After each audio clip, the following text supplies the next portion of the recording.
आइए जानते हैं एक बेहतरीन कॉन्सेप्ट जो कि बच्चों को बहुत तकलीफ देता है। इस सवाल में हमें निकालना है 3 सर्कल दिए गए, 3 सर्कल बाहरी स्पर्श कर रहे और इनको एक डोरी से बांध दिया गया और हमको इस डोरी की लंबाई निकालनी है। तो कैसे निकालेंगे आइए जानते हैं, बहुत अच्छे तरीके से जानते हैं। देखो हम मान लें कि इसकी ये त्रिज्या r है और इसकी भी त्रिज्या r है और इसकी भी त्रिज्या r है और इसकी भी त्रिज्या r है, क्योंकि सेंटर से लेकर सरकमफेरेंस तक की दूरी त्रिज्या कहलाती, परिधि तक की दूरी। ऐसे ये त्रिज्या कहलाएगी तो ये भी r हो जाएगी और ये भी r हो जाएगी। कहने का मतलब ये है सर क्या फिर ये भी r होगी? बिल्कुल होगी। क्या सर ये भी r होगी? बिल्कुल होगी। क्या सर ये भी r होगी? होगी। ये भी r होगी? होगी। आप ध्यान से देखो, अगर ये r है और ये r है तो यहां से लेके यहां तक की जो दूरी है वो कितनी हो गई? 2r। तो फिर ये भी 2r हो जाएगी। ऐसे ये r है, ये r है, तो मेरे भाई ये भी कितनी हो जाएगी? 2r। और ये r है, ये r है, ये भी r है, तो r और r पूरा 2r, तो ये इसके बराबर है। तो यहां से लेके यहां तक की दूरी कितनी हो जाएगी? 2r। कहने का मतलब ये है कि सर ये यहां से r है, यहां से भी r है।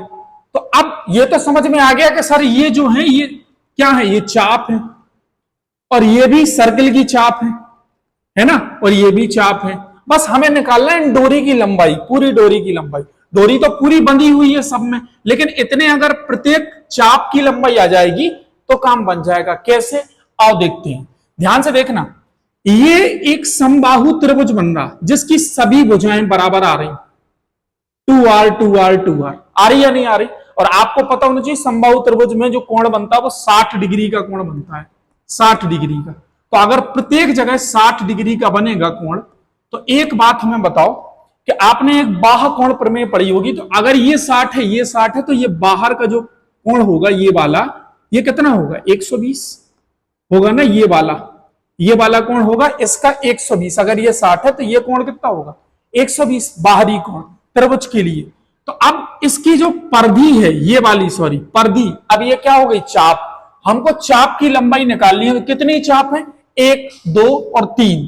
तो हम यहां लिखेंगे 3 चापों की लंबाई, 3 चापों की लंबाई। और 3 चापों की लंबाई आप पढ़ चुके हाई स्कूल में। चाप की लंबाई क्या होती? थीटा बटे 360 इंटू 2 पाई आर, यही होती है ना। तो थीटा हमारा कितना है? 120 और 360 इंटू 2 पाई आर, और इंटू में कितनी चापें हैं? 3 चापें हैं सर। तो 12 3 36 और 3 से 3 कट गया, तो यानी 3 चाप की लंबाई कितनी आ गई? 2 पाई आर। यानी इतनी लंबाई हमें पता चल गई, ये जो मुड़ रहा है चाप की लंबाई। अब हमें पता करना है केवल डोरी की लंबाई। तो डोरी की लंबाई कैसे निकालोगे भाई? 3 चाप है तो ये तो जुड़ेगा इसमें। जब हम डोरी की लंबाई निकालेंगे तो डोरी की लंबाई में इतना तो हमको समझ में आता है सर कि ये जो चाप है 2 पाई आर 2 पाई आर 2, मतलब पूरे का कैलकुलेट होके आया 2 पाई आर, है कि नहीं? 3 चापों की लंबाई तो 2 पाई आर तो होगा। प्लस इसमें क्या जुड़ेगा? प्लस इसमें जुड़ेगा ये वाली भुजा। देखो ये भी तो डोरी है, ये भी तो डोरी है, ये भी तो डोरी है क्या नहीं है? कितनी डोरी हो रही? 1 डोरी 2 डोरी 3 डोरी, तो 3 इंटू 1 डोरी की लंबाई कितनी है? 2r। बस यही निकला हमारा। तो इसको क्या लिख सकते हो? 2r ब्रैकेट में पाई प्लस 3, और यही हमारी डोरी की लंबाई होगी। क्लियर है? उम्मीद करते हैं बहुत अच्छे से समझ में आया होगा। अगर ऐसे सवाल आ जाता कि ये 3 जो हैं वृत्त हैं और ये एक्सटर्नली टच कर रहे हैं एक दूसरे को, एक्सटर्नली बाहरी टच कर रहा है, और यहां से एक डोरी हमने ऐसे निकाली, इनको बांधा एक डोरी से, समझ रहे? और यहां से जब डोरी से बांधा और हमको डोरी की लंबाई निकालना हो, यदि इसकी त्रिज्या दी गई 10 सेंटीमीटर, एक वृत्त की त्रिज्या दी गई 10 सेंटीमीटर, तो डोरी की लंबाई निकालनी है तो डायरेक्ट हम क्या फॉर्मूला लगा सकते हैं कि डोरी की लंबाई बराबर हमको पता होना चाहिए 2r प्लस पाई प्लस 3। तो यहां पे r का मान कितना दिया? 10 रख दो यहां, तो ये डायरेक्ट आ जाएगा कितना? 20 इंटू पाई प्लस 3।